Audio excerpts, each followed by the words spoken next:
नमस्कार। राजनीतिक खबरों के सबसे दिलचस्प ठिकाने में मैं रूपेश मिश्रा आप सभी का स्वागत करता हूं। राजस्थान का सियासी रण बेहद तल्ख नजर आ रहा है, फिर चाहे बात भारतीय जनता पार्टी की करें या फिर कांग्रेस पार्टी की।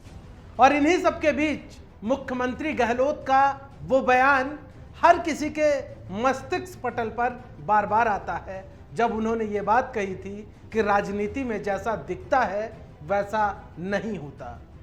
जाहिर तौर पर मुख्यमंत्री गहलोत के इस बयान के उस वक्त भी कई सियासी मायने निकाले गए थे और अब भी निकाले जाने लगे हैं।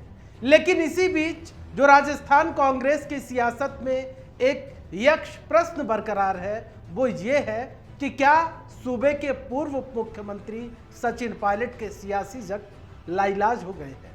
क्योंकि जिस प्रकार से पायलट कैंप के नेताओं में जो एक असंतोष इन दिनों देखने को मिल रहा है, उससे कहीं ना कहीं ये बिल्कुल साफ होता है कि राजस्थान कांग्रेस में जैसी एकता की जो दिखाने की जो कोशिश की जा रही है, अंदर खेमे बिल्कुल भी वैसा नहीं है।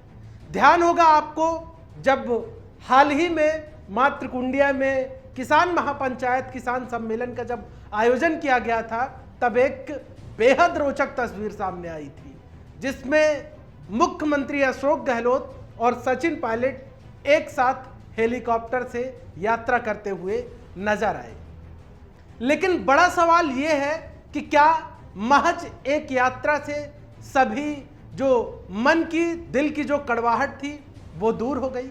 क्योंकि राजस्थान कांग्रेस के सियासी खेमे में इन दिनों एक प्रश्न ये खड़ा हो गया है कि आखिर जो सचिन पायलट की जो मांगे थी उनके निराकरण का क्या हुआ।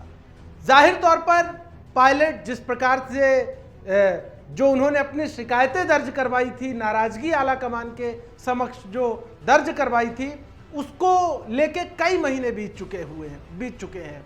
शायद जुलाई का वो महीना था और अब मार्च लगा हुआ है। तकरीबन 9 से 10 महीने या ये कह सकते हैं कि साल पूरा होने वाला है।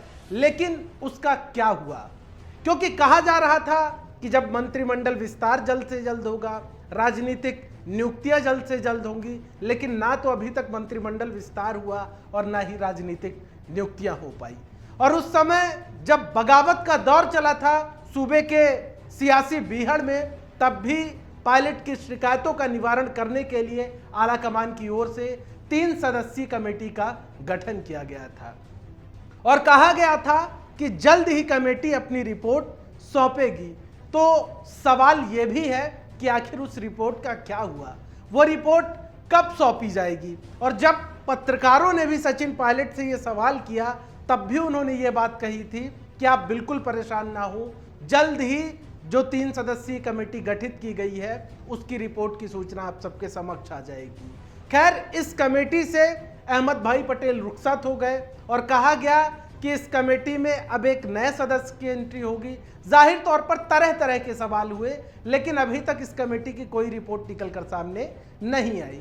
लेकिन जो सियासी विश्लेषकों का कहना है कि जो पायलट कैंप के नेता है, फिर चाहे बात विश्वेंद्र सिंह की जाए, रमेश मीणा की जाए, हेमाराम चौधरी की जाए, तमाम जो नेता हैं, इनको जाहिर तौर पर एक उम्मीद थी कि अब जो इनकी शिकायतें हैं इनका निवारण होगा, क्योंकि जाहिर तौर पर आला कमान के समक्ष इन्होंने अपनी नाराजगी जताई थी बगावत करके।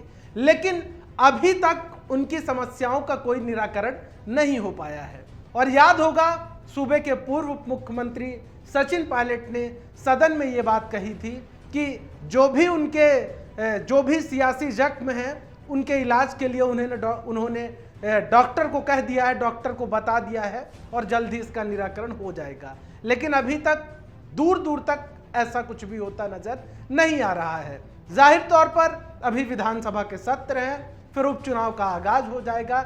ऐसे में कहीं ना कहीं साल भर बीत जाएगा और साल भर तक मंत्रिमंडल विस्तार और राजनीतिक नियुक्तियों का ना होना जाहिर तौर पर कई संकेत देता है।